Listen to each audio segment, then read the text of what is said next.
Hey all right and welcome to all.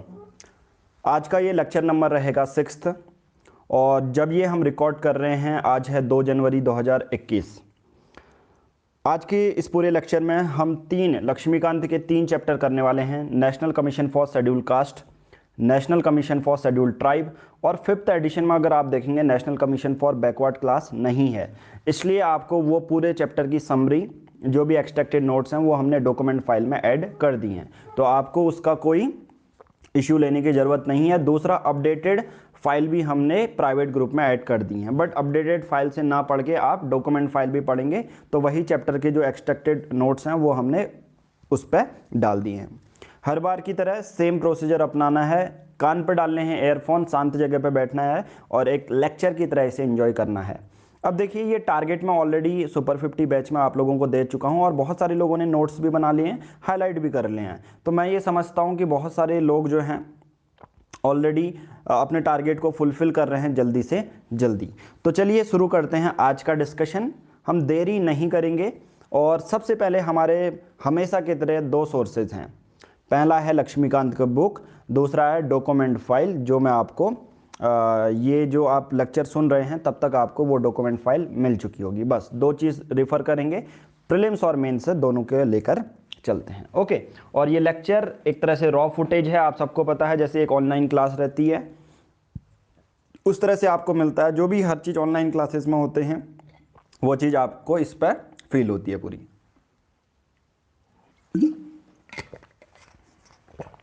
Okay, now start करते हैं आज का डिस्कशन। तो सबसे पहले बिना देरी के, अगर आपके पास 5th एडिशन है तो आप चैप्टर नंबर 46 खोलेंगे। अगर आप 6th एडिशन है, चैप्टर नंबर आई थिंक 48 है उसमें, ठीक है। मैं अभी आपको बता देता हूं कौन सा है chapter number national commission for schedule cast के लिए। ओके, यस 47th है, ठीक है। शेड्यूल कास्ट के लिए 6th एडिशन में 47th है। तो स्टार्ट करते हैं। सबसे पहले अगर आप देखेंगे para, national commission for schedule cast. अब देखिए, ये आर्टिकल 338 में मेंशन है, डायरेक्टली इस्टेब्लिश किया गया था इस कमीशन को। तो डायरेक्टली अगर जो कमीशन बनाया गया है संविधान के द्वारा तो हम ये कहेंगे ये एक कॉन्स्टिट्यूशनल बॉडी है। हम किसी चीज़ को घुमा फिरा के बोलने वाले नहीं हैं। अब देखो, जो हमारे दूसरे कमीशन है, कभी कभी हमारा आता है ना national commission for women minorities, अभी बैकवर्ड क्लासेस तो अभी हम एलिमिनेट कर देंगे इससे। National human right commission, national commission for protection of child right, ये सब कमीशन एक्सेप्ट बैकवर्ड क्लासेस वाला ये सब स्टैट्यूटरी कमीशन है, ठीक है, या स्टैट्यूटरी बॉडीज़ हैं, क्योंकि ये एक्ट ऑफ पार्लियामेंट से बनी हैं।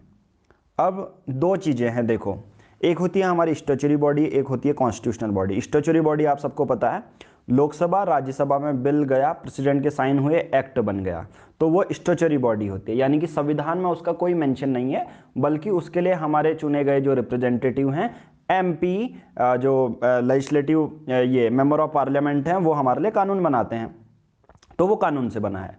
कॉन्स्टिट्यूशनल बॉडी जिनका मेंशन या जिनके लिए कोई आर्टिकल संविधान में मेंशन है। ओके, नाउ ये तो मैंने बता दिया, डायरेक्टली सबसे पहले याद करो ये कॉन्स्टिट्यूशनल बॉडी है, आर्टिकल 338। ओके, इवोल्यूशन के बारे में बात करूं कि कमीशन कैसे इवॉल्व हुआ।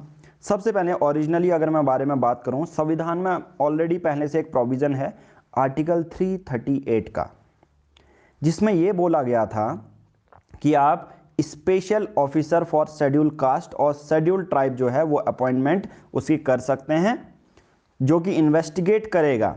अब आप सबको पता है जो भी शेड्यूल कास्ट और शेड्यूल ट्राइब से बिलोंग करते हैं वो बहुत ज़्यादा वल्नरेबल होते हैं, चाहे सोसाइटी में हो चाहे इकोनॉमिक लेवल पर हो, मोस्ट ऑफ द, ठीक है।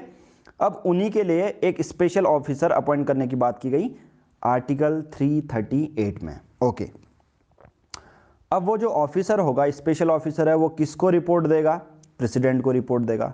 अगर आप देखोगे लक्ष्मीकांत में 3 लिखा है। अब 3 जब मैंने बोला कि नोट्स एंड रेफरेंसेज में आप ओपन करोगे तो वो आपको चैप्टर नंबर 66 खोलने को बोलेगा। अब जब लक्ष्मीकांत का 5th एडिशन अगर आप खोलोगे तो चैप्टर नंबर 66 में क्या लिखा है? Special provision relating to certain classes. आप डायरेक्टली अगर 5th एडिशन है या 6th एडिशन है तो अपना चैप्टर नंबर खोल लीजिए, special provision relating to certain classes. अब इससे हम सिर्फ 3 चैप्टर नहीं बल्कि 4 चैप्टर अब कंप्लीट कर लेंगे, ठीक है। अब देखो, यानी कि कुछ ऐसी क्लासेस होते हैं जिसके लिए स्पेशल प्रोविज़न बनाए गए हैं। तो वैसे ही हमारे प्रेम्बल में इक्वलिटी, अब वो जो चैप्टर है ना वो खोल लो, special provision relating to certain classes. देखो सबसे पहला टॉपिक है रेशनल ऑफ स्पेशल प्रोविज़न। अब हमारे प्रेम्बल में क्या लिखा है, इक्वलिटी और जस्टिस के बारे में मेंशन है। तो हमारे संविधान ने कहा कि हम एक स्पेशल प्रोविज़न बनाएंगे शेड्यूल कास्ट, शेड्यूल ट्राइब और बैकवर्ड क्लासेस के लिए और एंग्लो इंडियंस के लिए। तो उसके लिए हमारे संविधान में इसलिए एक स्पेशल प्रोविज़न पहले से ही डाल दिया गया था, आर्टिकल 330 से लेके 342 तक। अब ये थोड़ा सा याद रखना, पेज नंबर जो ये चैप्टर है ना ये इंपॉर्टेंट है, बहुत सारे लोगों ने इसको ध्यान नहीं दिया होगा मे बी, बट मैं आपको ये बता देता हूँ, ठीक है।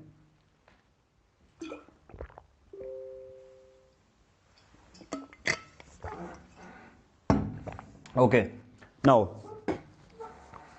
सॉरी फॉर द इंटरप्शन, बीच में पानी पीने की ज़रूरत पड़ती है, ठीक है, तो ये चलता रहेगा। ओके नाउ अब मैंने बोला कि चैप्टर नंबर 66 खोल लो, प्रेम्बल में ये मेंशन है। तो एक चीज़ याद रखना प्रीलिम्स के लिए कि अगर कोई बोलेगा आर्टिकल 330 से लेकर 342 तक क्या है, तो आप बोलोगे कुछ सर्टेन क्लासेज हैं, जैसे शेड्यूल कास्ट, शेड्यूल ट्राइब और बैकवर्ड क्लासेज और एंग्लो इंडियंस, उनके लिए स्पेशल प्रोविज़न उस पर डाले गए हैं, जो कि पार्ट 16 में आता है। अब स्पेशल प्रोविज़न के बारे में बात करूं तो उनको लेजिस्लेचर में आरक्षण देने की बात की गई, स्पेशल रिप्रेजेंटेशन मिलेगा रजिस्ट्रेशन में, कभी उनको सर्विस है या पोस्ट है जो भी पब्लिक सर्विसेज हैं उन पर उनको आरक्षण दिया जाएगा, एजुकेशनल ग्रांट्स दी जाएगी, कुछ पैसा दिया जाएगा, नेशनल कमीशन उनके लिए अपॉइंट होगा और इन्वेस्टिगेशन के लिए भी एक कमीशन अपॉइंट होगा। अब ये दो टाइप के होते हैं स्पेशल प्रोविज़न, पहला होता है परमानेंट और टेम्पररी, यानी कि जो संविधान में कुछ ऐसे फीचर होते हैं जो परमानेंट हैं, कुछ ऐसे होते हैं जो स्पेसिफिक पीरियड के लिए चलते हैं। दूसरा होता है प्रोटेक्टिव और डेवलपमेंट, मतलब उनके सोशियो इकोनॉमिक इंटरेस्ट के लिए काम करना, वो प्रोटेक्टिव डेवलपमेंट होते हैं। हालांकि ये आपको जानने की ज़रूरत नहीं है, बल्कि आप सिर्फ ये जान लो प्रीलिम्स के लिए कि आर्टिकल 330 से लेकर 342 जो कि पार्ट 16 में आता है, वो स्पेशल प्रोविज़न कंटेन करता है। ओके, ये याद रखना। अब बात आती है, देखो उसके बाद एक टॉपिक है स्पेसिफिकेशन ऑफ क्लासेस। अब मैंने बोला schedule caste, schedule tribe, backward classes और एंग्लो इंडियन, सिंपल सी बात, चार चीज़ें बोली। अब मैं आपसे कहूँगा कि यार उनको अब बताओगे कैसे, या कौन बताएगा ये शेड्यूल कास्ट का है, तो सिंपल सी बात है, हालांकि constitution doesn't specify the caste और tribes which are to be called SC और ST। कॉन्स्टिट्यूशन ने कास्ट के नाम स्पेसिफाई नहीं किए गए हैं कि इस कास्ट को, अगर ये इस कास्ट का है तो इसे शेड्यूल कास्ट बोलेंगे, या इस का है तो ये शेड्यूल ट्राइब बोलेंगे। तो कॉन्स्टिट्यूशन ने कास्ट को स्पेसिफाई नहीं किया है, ये थोड़ा सा ध्यान देना मैं जो चीज़ बोल रहा हूँ। तो अब ये पावर क्या दी है, प्रेसिडेंट को पावर दी है।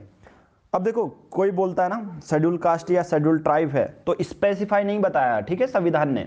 हालांकि शेड्यूल ट्राइब के क्या एक डेफिनेशन हो सकती है, वो मैं अभी बताऊंगा आपको कि कुछ आर्टिकल में लिखा गया है, वो डॉक्यूमेंट फाइल में मैंने इंसर्ट किया है। ओके नाउ अब हमारे पास प्रेसिडेंट आते हैं। President the power to specify as to what caste और ट्राइब इन ईच स्टेट और यूनियन टेरिटरी, उसको शेड्यूल कास्ट और शेड्यूल ट्राइब बोलेंगे।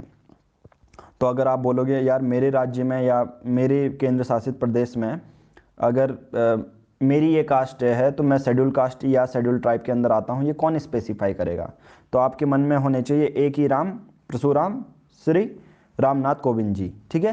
तो प्रेसिडेंट हैं वही स्पेसिफाई करते हैं।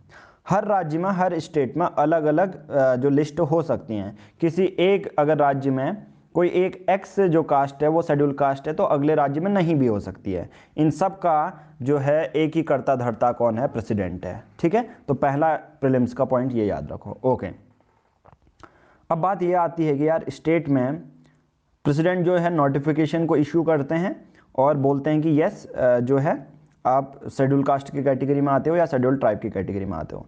बट इसको इशू करने के लिए president issue the notification after consulting the governor of state concern, ठीक है। याद रखना, प्रेसिडेंट तो नोटिफिकेशन इशू करते हैं बट कंसल्ट किससे करेंगे? वहाँ के गवर्नर से भी, ठीक है, ये याद रखना थोड़ा सा। बट एक और चीज़, जिसमें ही स्पेसिफाई कर रहे होते हैं या नोटिफिकेशन रिलीज करते हैं तो गवर्नर से तो कंसल्ट करते हैं, यानी कि उनसे पूरी वो चीज़ें होती हैं, बातें होती हैं। बट अगर किसी को इंक्लूड करना है या एक्सक्लूड करना है, किसी भी कास्ट या ट्राइब को प्रेसिडेंशियल नोटिफिकेशन, सपोज प्रेसिडेंट ने नोटिफिकेशन रिलीज किया और उस नोटिफिकेशन में लिखा है कि पर्टिकुलर एक्स एक्स जो ट्राइब है उसको इंक्लूड कर देते हैं और वाई वाई जो ट्राइब है उसको हटा देते हैं। तो can be done only by parliament and not by subsequent presidential notification, ये याद रखना, ठीक है। एक प्रेसिडेंशियल अगर किसी को इंक्लूड करना है या एक्सक्लूड करना है किसी भी ट्राइब को from presidential notification can be done only by parliament and not by subsequent presidential notification. याद रखना, अगर किसी को इंक्लूड करना है या एक्सक्लूजन करना है किसी और कास्ट ट्राइब को तो वो सिर्फ पार्लियामेंट के नोटिफिकेशन से होगा, याद रखना, ठीक है। वो पार्लियामेंट ही कर सकती है, ये चीज़ थोड़ी सी आपको याद रखनी पड़ेगी, ठीक है। किसी कास्ट को स्पेसिफाई करना है उसकी पावर किसके पास है, प्रेसिडेंट के पास। बट अगर किसी को इंक्लूड करना है या एक्सक्लूड करना है, ठीक है, हटाना है या उसको वो है इंक्लूजन है, तो वो कौन करती है, पार्लियामेंट करती है। थोड़ा सा ये याद रखना, ठीक है। उसके बाद मैं आपको बताऊंगा, वैसे ही कॉन्स्टिट्यूशन ने स्पेसिफाई नहीं किया है बैकवर्ड क्लासेस को भी, ओके। और वैसे ही बट हमारे कॉन्स्टिट्यूशन ने डिफाइन किया है एंग्लो इंडियन कम्युनिटी को, ठीक है। एंग्लो इंडियन कम्युनिटी को हमारे कॉन्स्टिट्यूशन ने डिफाइन किया है। एंग्लो इंडियन कम्युनिटी के लिए ये बोला है कि कोई भी अगर किसी के जो फादर हैं या मेल प्रोजेनेटर्स हैं मेल लाइन्स में वो यूरोपियन डिसेंट के हैं और बट उनका डोमिसाइल कहाँ है, भारत का है, ठीक है। With in the territory of India वो डोमिसाइल्ड हैं and is was born within such territory of parentally habitual resident, और यहीं के मतलब है तो यूरोपियन डिसेंट के बट उनका डोमिसाइल मतलब ये है रहे परमानेंट है, भारत में रह रहे हैं, तो वो एंग्लो इंडियन कहलाएंगे, ठीक है। अब उसके बाद नेक्स्ट पेज आ जाओ। नेक्स्ट पेज में लिखा है कंपोनेंट्स ऑफ स्पेशल प्रोविजन। सबसे पहला देखो, पहला कंपोनेंट है आरक्षण। शेड्यूल कास्ट और शेड्यूल ट्राइब के लिए आरक्षण देने की बात की गई है, मतलब उनको लोकसभा में और स्टेट लेजिस्लेचर में दोनों में जो सीटों में आरक्षण दिया जाएगा उनके पॉपुलेशन के बेसिस पे। उसके बाद लिखा है प्रेसिडेंट नॉमिनेट कर सकते हैं एंग्लो इंडियन कम्युनिटी को लोकसभा में और गवर्नर जो है नॉमिनेट कर सकते हैं स्टेट लेजिस्लेचर में, ठीक है। ओरिजिनली इनको आरक्षण देने की बात की गई थी 1960 में। अब मैं ये इसलिए पढ़ा रहा हूँ आपको, देखो यहाँ पर एक कैच है। ओरिजिनली जो आरक्षण का प्रोविज़न था ना, शेड्यूल कास्ट और शेड्यूल ट्राइब का जो सीट मिलती है उनको लोकसभा और स्टेट लेजिस्लेचर में, तो 1960 तक था। तो ऐसा करते करते याद रखो हर एक बार अमेंडमेंट की ज़रूरत होती है जब भी इनको सीट बनानी पड़ती है। अभी रिसेंट अमेंडमेंट बोलूँ तो 95th अमेंडमेंट एक्ट है 2009 का। इसमें प्रोविज़न ये लिखा गया है कि उनको स्पेशल रिप्रेजेंटेशन और रिजर्वेशन मिलेगी लास्ट अंटिल 2020। अब फिर से एक और अमेंडमेंट आएगा और उसके बेसिस पे हमारा इनके लिए रिजर्वेशन बढ़ा दिया जाएगा। रीज़न क्या है, क्यों एक्सटेंड किया जाता है? एक्सटेंड इसलिए किया जाता है क्योंकि देखो आर्टिकल 334, देखो जो फर्स्ट कंपोनेंट है उसका सब पॉइंट है 1। अब कॉन्स्टिट्यूशन के आर्टिकल 334 में लिखा गया है, अगर कोई बोलेगा ना शेड्यूल कास्ट या शेड्यूल ट्राइब को आरक्षण मिलता है यार लोकसभा की सीट के लिए, आप सबको भी पता है आपके भी राज्य में एक लोकसभा की जो सीट होगी वो रिजर्व होगी कि यहाँ से सिर्फ शेड्यूल कास्ट का या शेड्यूल ट्राइब का बंदा जो है वो उठ सकता है, ठीक है। तो ऐसा कौन से आर्टिकल में लिखा गया है, आपसे ये पूछा जाएगा, तो आप डायरेक्टली कहेंगे आर्टिकल 334 ये लिखा गया है। एंग्लो इंडियन को नॉमिनेट करने के लिए किस आर्टिकल में लिखा गया है, सेम आर्टिकल में। अब ये आर्टिकल संविधान का ये कहता था कि जो हमारा संविधान कमेंस हुआ जब, तो उसके 60 साल के बाद ये पूरा जो इफेक्ट है ये ख़त्म हो जाएगा, यानी कि उसके बाद रिजर्वेशन नहीं मिलेगा, ठीक है। यानी कि 25 जनवरी 2010 तक अगर इसको बढ़ाया नहीं गया तो ये रिजर्वेशन ख़त्म हो जाएगा। बट आप सबको पता हर बार बढ़ाया जाता है, तो अभी चल रहा है 95th अमेंडमेंट एक्ट 2009 वाला, ओके। उसके बाद देखिए सब क्लॉज सेकंड वाला जो पॉइंट है उस पर ये लिखा गया है कि जो एंग्लो इंडियंस हैं रिलीजियस या सोशली बहुत कम होते हैं, स्मॉल कम्युनिटी होती है, इसलिए उनको एडुकेट रिप्रेजेंटेशन नहीं मिलेगी। मान के चलो किसी एक एरिया में सिर्फ 1000 लोग हैं एंग्लो इंडियन, तो अगर वो इलेक्शन में खड़ा उठेगा तो उसके पास तो अगर अपनी कम्युनिटी के बेसिस पर वोट भी लेना चाहे तो उसके पास तो वोट ही नहीं होंगे, ठीक है, इसलिए नॉमिनेट करते हैं, ओके। उसके बाद नेक्स्ट क्या है देखो, claims of schedule caste and schedule tribe to service and post. मान के चलो सेंट्रल और स्टेट गवर्नमेंट में कोई पब्लिक सर्विस वाली पोस्ट आती है, तो उसके अकॉर्डिंग आप सबको पता है शेड्यूल कास्ट की अलग, चाहे यूपीएससी प्रीलिम्स में देखो या कोई भी एग्ज़ाम देखो पब्लिक सर्विस का, उस पर आपको शेड्यूल कास्ट की हमेशा जो मार्क्स होते हैं वो कम उनको स्कोर करने पड़ते हैं जब कट ऑफ क्लियर होती है। अब ये मुद्दा तो आप सबको पता है, बट क्या आपको पता है कि ये कौन से अमेंडमेंट एक्ट के दौरान किया गया? 82nd अमेंडमेंट एक्ट 2000 जो है वो एक ऐसा प्रोविज़न बताता है शेड्यूल कास्ट और शेड्यूल ट्राइब के लिए कि आपको क्वालिफाइंग मार्क्स में रिलैक्सेशन मिलेगा, और जो आपके लिए मे बी बहुत बार क्या होता है, कभी कभी एग्ज़ाम पेपर भी अलग होता है, यहाँ तो नहीं होता सेंट्रल गवर्नमेंट जैसे यूपीएससी में, बट जो मार्क्स है उसमें रिलैक्सेशन मिल जाता है। तो अगर ये पूछा जाएगा कौन से अमेंडमेंट में लिखा गया है, तो 82nd अमेंडमेंट एक्ट 2000 में। ओके, ये थोड़ा सा याद रख लेना आपको। कुछ कुछ ऐसे आर्टिकल हैं जैसे आर्टिकल 334 है, 82nd अमेंडमेंट एक्ट है 2000 का, ये थोड़ा सा ये चीज़ें याद रखनी है। ओके ओके, नाउ देखो स्पेशल प्रोविज़न। अब पहले जो एजुकेशनल ग्रांट दी जाती थी एंग्लो इंडियंस को, अब आपसे डायरेक्ट प्रीलिम्स में ये पूछा जाएगा। जो तीसरा पॉइंट मैं आपको बता रहा हूँ, चैप्टर नंबर 66 का कंपोनेंट ऑफ स्पेशल प्रोविज़न का तीसरा पॉइंट, जहाँ पर लिखा है special provision for services educational grant for Anglo Indians. मैं ये कहूँगा कि आज़ादी से पहले इनके लिए अलग से जो है रिजर्व रहती थी पोस्ट, रेलवे में, कस्टम में, और आज़ादी के बाद भी हमारे संविधान में कंटिन्यू रहा था कि इनके लिए अलग एजुकेशनल इंस्टीट्यूशन बनेंगे, बट बाद में 1960 के बाद ये जो है डिसकंटिन्यू हो गया। ठीक है, 1960 तक चला। अगर आपसे पूछा जाएगा क्या कॉन्स्टिट्यूशन ने मेंशन किया था इनको बेनिफिट अलाउड किया था, तो आप कहेंगे यस, बट बाद में 1960 में ख़त्म हो चुका था। अब एंग्लो इंडियंस को कुछ ऐसा जो है एजुकेशनल ग्रांट नहीं मिलती। ठीक है, थोड़ा सा ये याद रखना। फिर उसके बाद चौथा पॉइंट देखो, वही national commission for schedule caste और शेड्यूल ट्राइब जो अभी हम पढ़ने वाले हैं। पांचवा पॉइंट देखो, पांचवा पॉइंट ये है कि प्रेसिडेंट जो है वो अपॉइंट करेगा एक कमीशन को जो कि शेड्यूल ट्राइब के वेलफेयर के लिए काम करेगा, और शेड्यूल्ड एरिया का एडमिनिस्ट्रेटर करेगा वो प्रेसिडेंट हैं। ठीक है, प्रेसिडेंट ही अपॉइंट करते हैं कमीशन, थोड़ा सा ये याद रखना।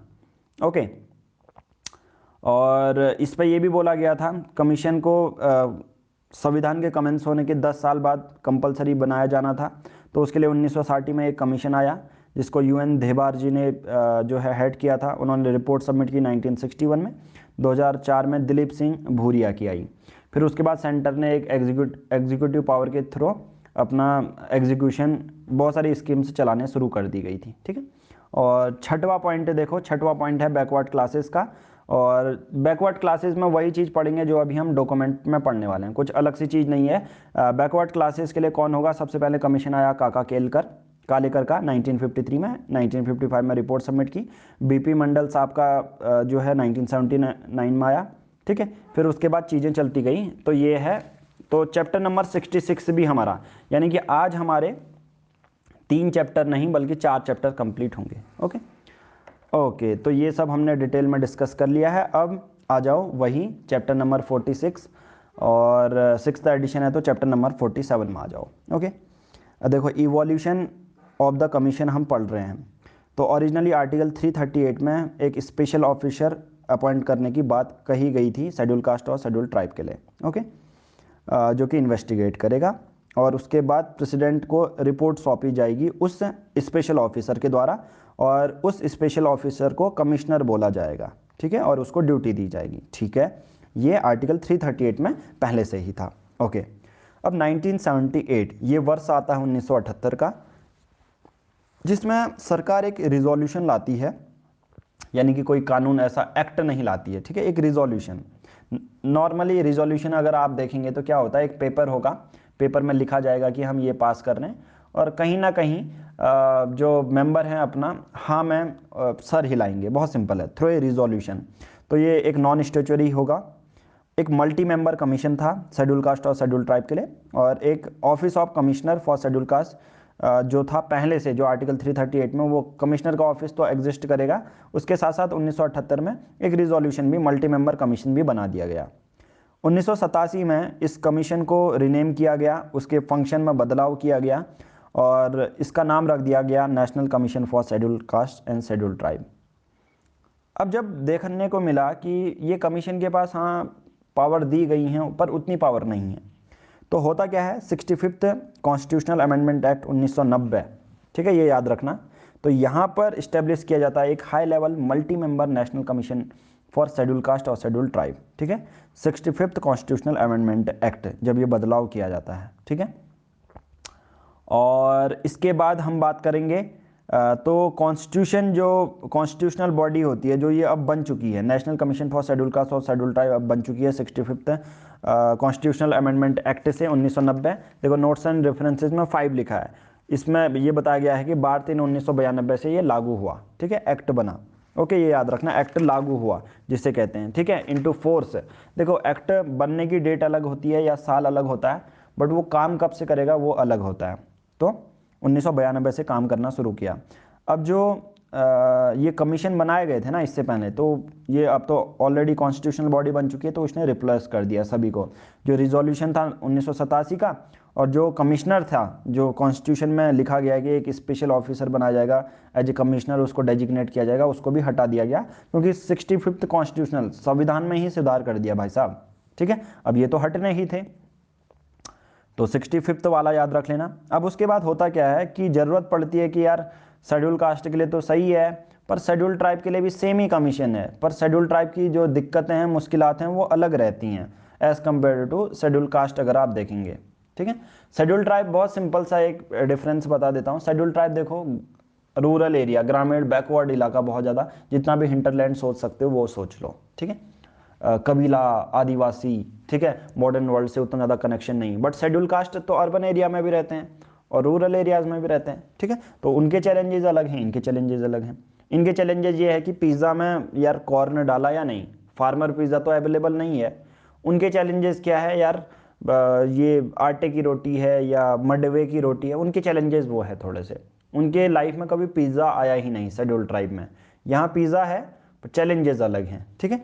तो इस तरह से ये आप समझ सकते हैं। ओके, नाउ तो शेड्यूल कास्ट और शेड्यूल ट्राइब के अलग अलग चैलेंजेस होने के कारण बात आती है कि यार एक कमीशन दोनों को कभी हैंडल नहीं कर पाएगा। उसके लिए 2003 में एक संविधान में फिर से बदलाव किया जाता है, 89th कॉन्स्टिट्यूशनल अमेंडमेंट एक्ट, और यहाँ पर बात की जाती है कि यार कहीं ना कहीं नेशनल कमीशन शेड्यूल कास्ट और शेड्यूल ट्राइब को हमने सेपरेट करना है।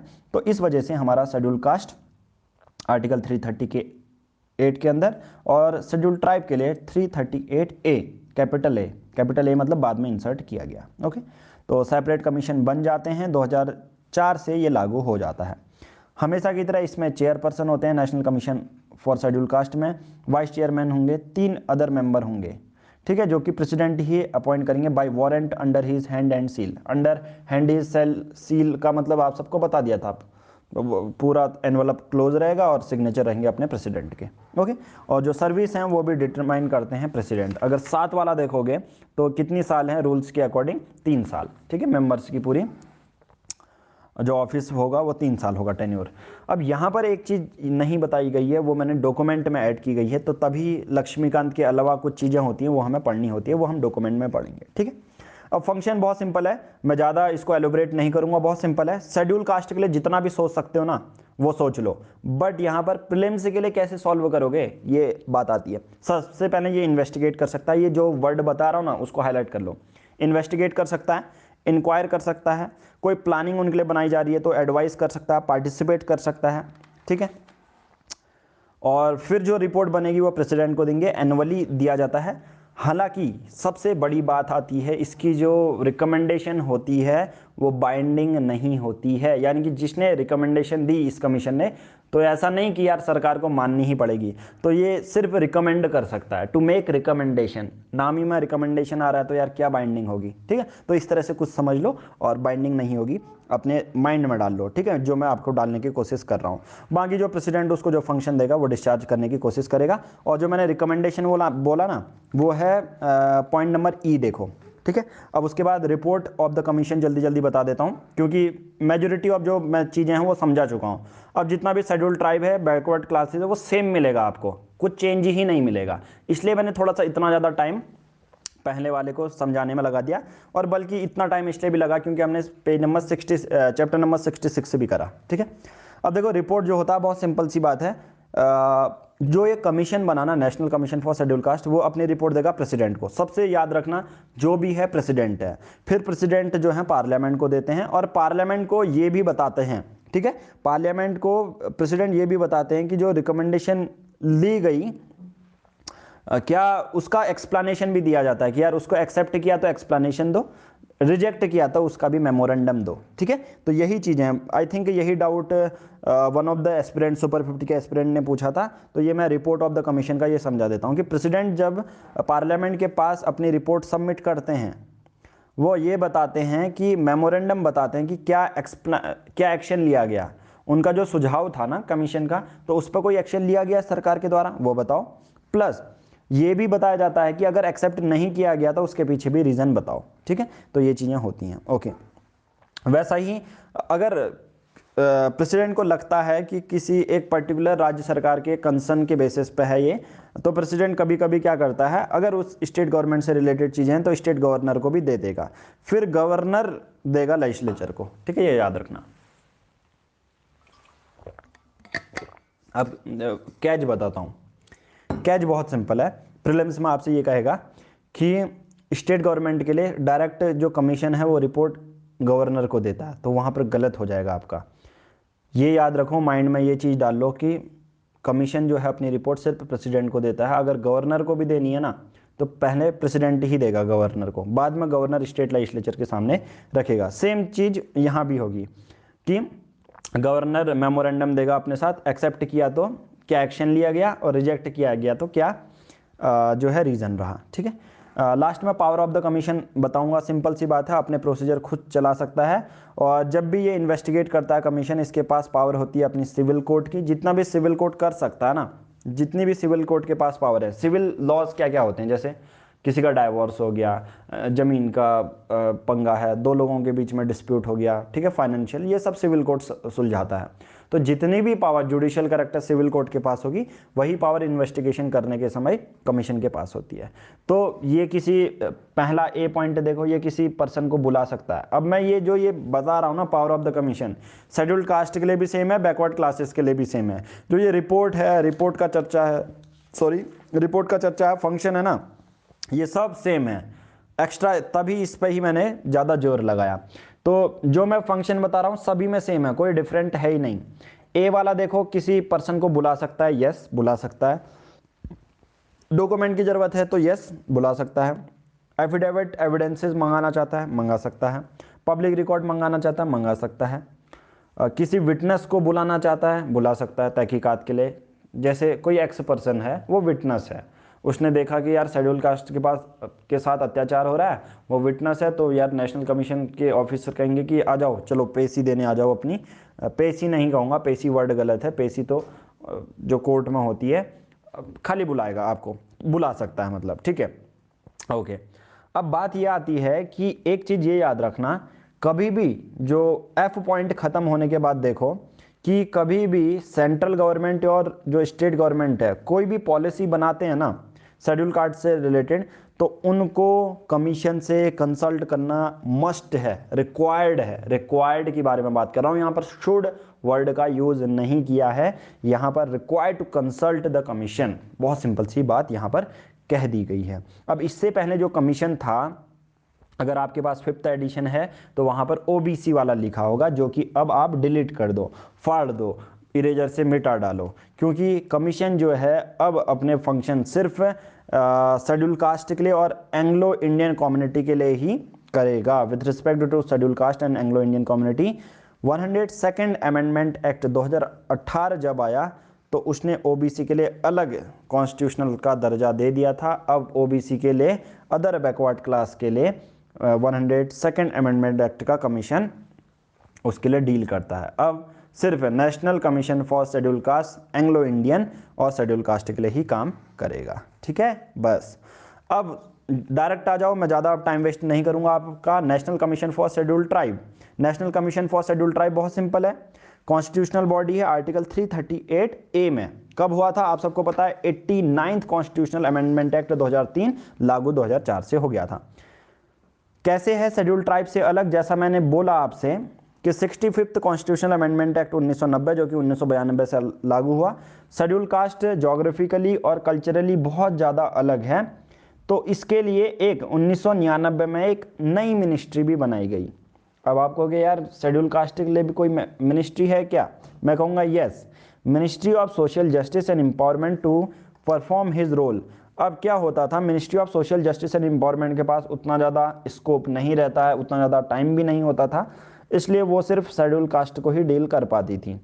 बात तब आई 1999 में एक नई मिनिस्ट्री बनाई गई। तो कोई बोलेगा मिनिस्ट्री ऑफ ट्राइबल अफेयर्स के मिनिस्टर कौन है, अभी बताना सुपर 50 के बैच में।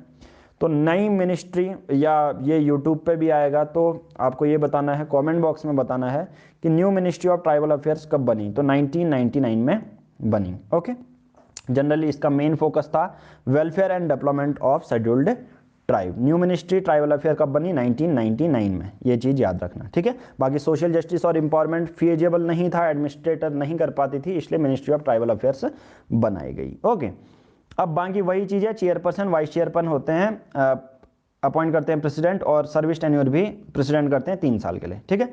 फंक्शन मैं नहीं बताऊंगा क्योंकि सेम फंक्शन है, बस शेड्यूल ट्राइब इसको रिप्लेस कर दो।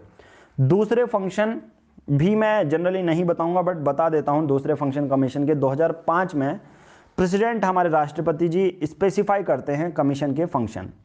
वही है, मीजर्स इंप्लीमेंट कर सकते हैं, कौन कौन से मीजर्स ये उठा सकते हैं, बस वही है कि जो माइनर फॉरेस्ट प्रोड्यूस है शेड्यूल ट्राइब के लिए, उसके लिए मीजर्स बनाते हैं।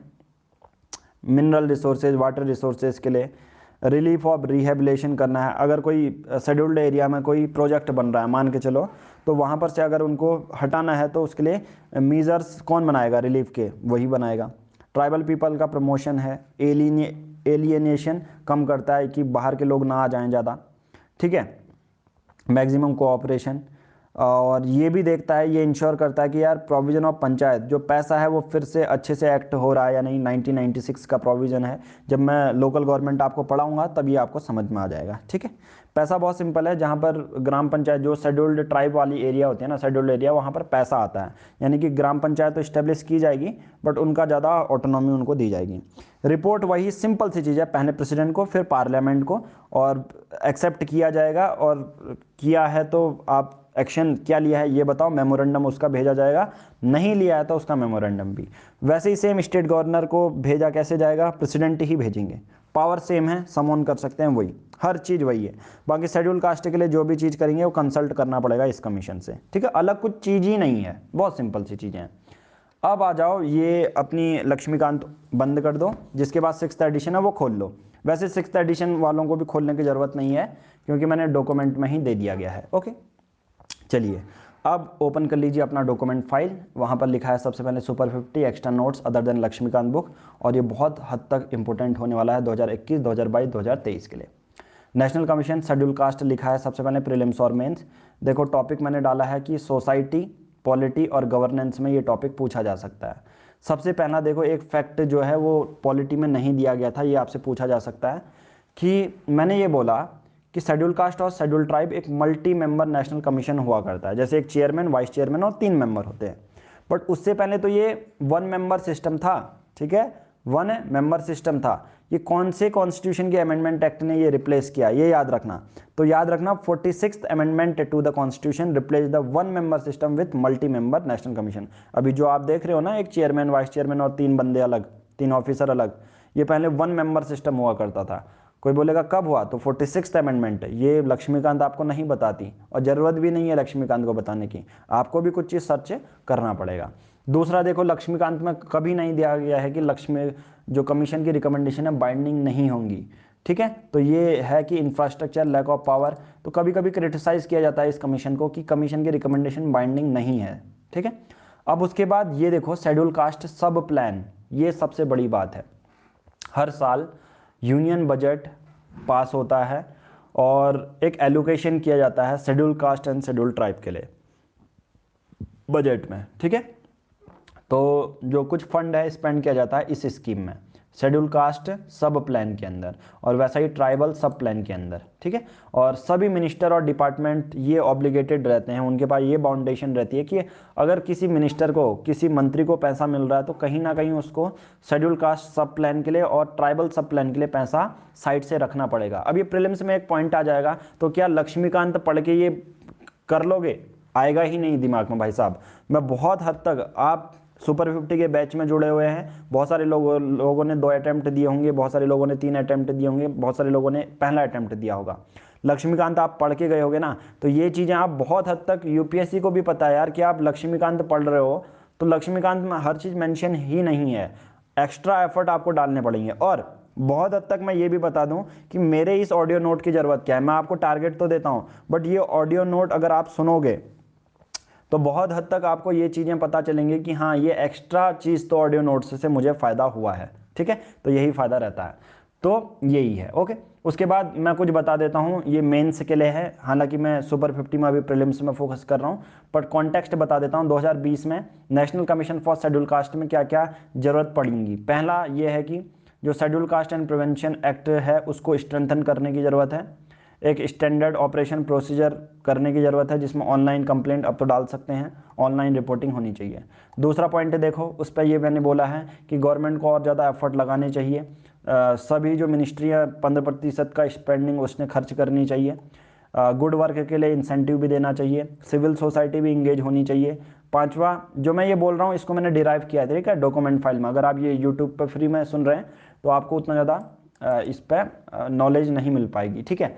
बाकी कल्चरल एडवांसमेंट ऑफ दलित होना चाहिए। अब इसमें मैं कहूँगा क्या है, जॉब और स्कीम लानी चाहिए जिससे सोशल स्टेटस बढ़े। कल्चरल एडवांसमेंट होना चाहिए दलित्स का। अभी आपको हर दिन के न्यूज़पेपर में मिलता है कि यार दलित्स को हैंडपंप से पानी निकालने के लिए मार दिया गया, उसको पीटा गया। तो अगर कोई सजेशन आते हैं तो यही 6 पॉइंट आपको लिखने हैं। कंक्लूजन भी दिया है मैंने, तो यानी कि ये आपका प्रीलिम्स से भी कवर कर रहा है, ये मेन से भी कवर कर रहा है, ठीक है। अभी हम मेंस को छोड़ेंगे, बट यहाँ पर जब मैंने national commission for schedule cast की एक वेबसाइट खोली तो वहाँ पर दिशा जो पोर्टल है, दीक्षा पोर्टल जो है वो मेरे को देखने को मिला।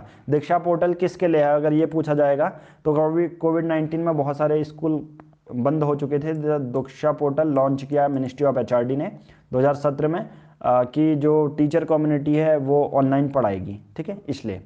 और ये शेड्यूल कास्ट और शेड्यूल ट्राइब के बच्चों के लिए कितना इंपॉर्टेंट है सोच सकते हो आप। अब उसके बाद नेक्स्ट नीचे पेज में आ जाओगे, पेज नंबर 3 में, तो national commission for schedule tribe मिलेगा और आर्टिकल 366 क्लॉज 25। तो यहाँ पर हमारे संविधान में क्या लिखा है कि शेड्यूल ट्राइब ऐसी कम्युनिटीज़ हैं जो आर्टिकल 342 के अंदर डिराइव की गई हैं। और आर्टिकल 342 क्या कहता है? Schedule tribes are the tribal communities, या ऐसी पार्टी या ग्रुप है with in these tribes and tribal community which have declared as such by president through public notification. समझे, संविधान ने स्पेसिफाई नहीं किया गया है, जो अभी हमने देखा था बुक में, ऐसा किस आर्टिकल में लिखा गया पूछा जाएगा तो आर्टिकल 342 में ये लिखा गया है कि ऐसी कम्युनिटी, पार्टी या ग्रुप या कोई भी ट्राइब जो प्रेसिडेंट पब्लिक नोटिफिकेशन के द्वारा डिक्लेयर करें वही शेड्यूल ट्राइब या शेड्यूल ट्राइब कहलाएगी। ठीक है, ये समझ में आ गया। अब बताता हूं national commission for schedule tribe के 2011 का सेंसस क्या कहता है, ये पूछा जाएगा। Schedule tribe according to 2011 census 104 million है, जो कि 8.6% है पूरे पॉपुलेशन की, जनसंख्या की। लार्जली एसेंशियल कैरेक्टरिस्टिक्स क्या होते हैं? प्रिमिटिव ट्रेड्स हैं, जोग्राफिकल आइसोलेशन है। प्रिमिटिव ट्रेड्स मतलब बहुत पुराने हैं। जोग्राफिकल आइसोलेशन मॉडर्न वर्ल्ड से कनेक्ट नहीं है, पिज्ज़ा खाते नहीं है। डिस्टिंक्ट कल्चर है, शाई of contact with community at large, economically backward है। उसके बाद कंपोजिशन देखो, national commission of schedule tribe. अब ये जो पॉइंट लिया है मैंने बाइजूस एप्लीकेशन से लिया और मोस्ट रेप्यूटेड एप्लीकेशन है, ट्रस्टेड है। तो यहाँ पर एक चेयरपर्सन, वाइस चेयरपर्सन और फुल टाइम मेंबर की बात की गई है। बट यहाँ पर एक पॉइंट इन्होंने एक्स्ट्रा ऐड किया है कि out of 3 member there should compulsory be 1 lady member. अब लक्ष्मीकांत में नहीं दिया गया है ये, तो यहाँ पर शेड्यूल्ड जो ट्राइब के लिए यहाँ पर दिया गया है। ठीक है, और 3 साल तो ये लक्ष्मीकांत में भी मेंशन था। दूसरी चीज अदर जो चीज है वो क्या है? बहुत सिंपल है, देखो अदर चीज में अदर लिखा है मैंने यहाँ पर। जो अदर है वो ऑफिशियल सोर्स से लिया गया है।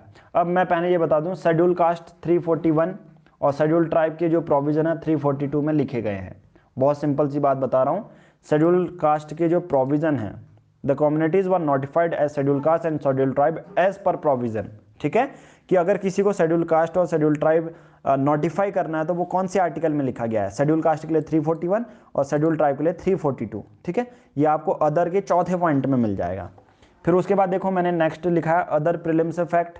इस पर बहुत सिंपल है, जैसा मैंने कहा एक शेड्यूल कास्ट का ट्राइबल सब प्लान था, तो बहुत बार चीज़ें तो संविधान में लिखी रहती हैं। पहला पॉइंट देखो अच्छे से मैंने लिखा है, बहुत बार सरकार निकालती है, तो सरकार ने ये निकाला है ट्राइबल सब प्लान।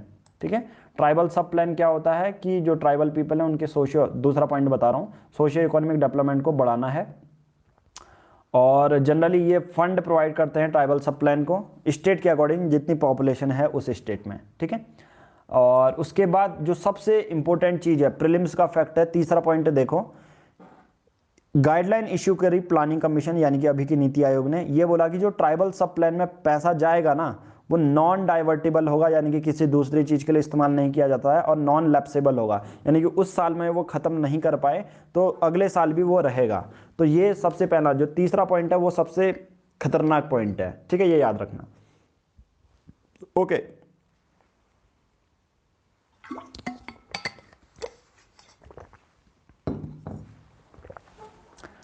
अब देखो national commission for schedule tribe is vested with the duty to participate and advise planning, वही सेम है।